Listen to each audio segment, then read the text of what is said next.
நான் வந்து இப்போ கடப்பா செய்ய போகிறேன். தோசைக்கு தொட்டுக்கிறதுக்கு கடப்பா செய்ய தேவையான பொருள் வந்து பைத்தம்பருப்பு,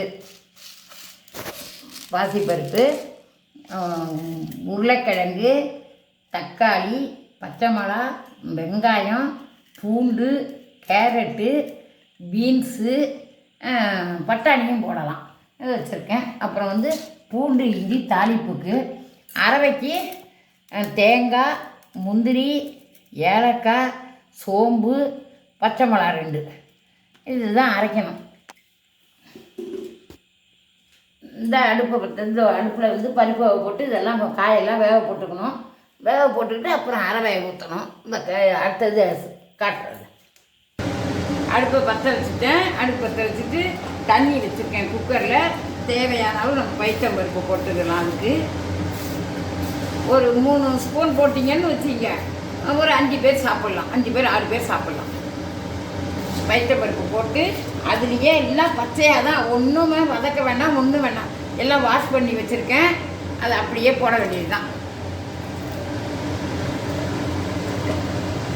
இவ்வளவு தான். இதை போட்டிருக்கேன்னா இதை போட்டு மஞ்சத்தூள் போடணும். இதில் மஞ்சத்தூள் கொஞ்சம் போட்டுக்கணும். போட்டு அப்படியே வேக வைக்க வேண்டியதுதான். வெந்த பிறகு தான் இருக்கணும். பருப்பு வெந்து போச்சு பாருங்கள். காய் பருப்பு எல்லாமே குழஞ்சி போச்சு பாருங்கள். இந்த மாதிரி வெந்ததும் அரவை அரைச்சி வச்சுருக்கேன். அரைச்சி வச்சுருக்கேன் பாருங்கள். தேங்காய், முந்திரி, ஏலக்காய், கொஞ்சம் சோம்பு, பூண்டு எல்லாம் போட்டு அரைச்சி வச்சுருக்கேன். அதை எடுத்து இதில் ஊற்றணும்.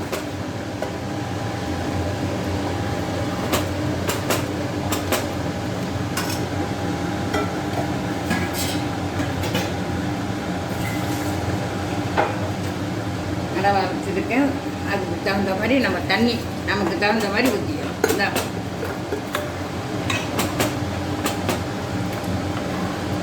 இப்போ இருக்கு பாருங்கள். இனிமேல் தாளிப்பு போடணும். இது கொஞ்சம் கொதித்தது உப்பு போட்டுடுறேன். உப்பு இதுக்கு தேவையான அளவு உப்பு போட்டுடுறேன். உப்பு போட்டாச்சு. இனிமேல் இது கொதிக்கணும். நம்ம இந்தாண்ட அடுப்பில் தாளிப்பு போட்டுப்போம். அதில் வச்சு எண்ணெய் வச்சுருக்கேன். எண்ணெயில் பட்டை, ஒரு பட்டை, 2 கிராம்பு, ஒரு ஏலக்காய், 2 இலை, சோம்பு கொஞ்சம், அப்புறம் வந்து வெந்தயம் 2 போடணும். வெந்தயம் 2 வெந்தயம் போட்டிருக்கேன். அது நல்லா வறுபட்டதும் இஞ்சி பூண்டு பேஸ்ட்டு நம்மளே அரைச்சி வட்டிக்கணும். கடையில் விற்கிறதெல்லாம் போட்டால் சரி வராது. நம்மளே இஞ்சி பூண்டை நைஸாக மிக்சியில் அரைச்சி வச்சுங்க. நசுக்கியும் போடலாம். நல்லா வாசனை வரும் பாருங்கள். இந்த மாதிரி வறுக்கணும். வறுத்தாதான் வாசனை வரும். பாருங்கள் கொதிக்குது. அதில் எடுத்து இதை போட்டுடணும்.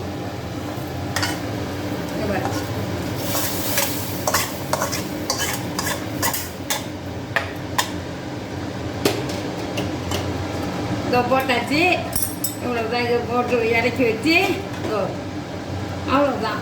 தேங்காய் ஊற்றி கொஞ்சம் அழகாக கொதிக்கணும். இறக்கி வச்சு அடுப்பை ஆஃப் பண்ணிடுறேன். அப்புறம் லெமன் புழிகிறேன். லெமன் ஒரு சொட்டு. லெமன் இல்லைன்னாலும் பரவாயில்ல, தக்காளி கூட போட்டுக்கணும் லெமன் இல்லைன்னா. இவ்வளோதாங்க கடப்பா தோசைக்கு. 10 நிமிஷத்தில் ரெடி ஆகிடும். சாப்பிட்டு பார்த்துட்டு செஞ்சு சாப்பிட்டு பார்த்துட்டு சப்ஸ்கிரைப் பண்ணுங்கள். பேத்தி சேனலுக்கு சப்ஸ்கிரைப் பண்ணுங்கள். டேஸ்ட்டாக இருக்கும், நல்லாயிருக்கும். பார்த்து வச்சு சொல்லுங்கள், கமெண்ட் பண்ணுங்கள். கடப்பா வச்சுட்டேன். தோசை மேலே கடப்பா வச்சுருக்கேன். இதை செஞ்சு பார்த்து சாப்பிடுங்க. ருசியாக இருக்கும், டேஸ்ட்டாக இருக்கும். பசங்கள்லாம் இந்த மாதிரி வச்சிங்கன்னு வச்சுங்க, இன்னும் 2 தோசை கூடவே சாப்பிடுவாங்க. நல்லா பார்த்து இது பார்த்துட்டு கமெண்ட் பண்ணுங்கள். பேத்தி சேனலுக்கு சப்ஸ்கிரைப் பண்ணுங்கள்.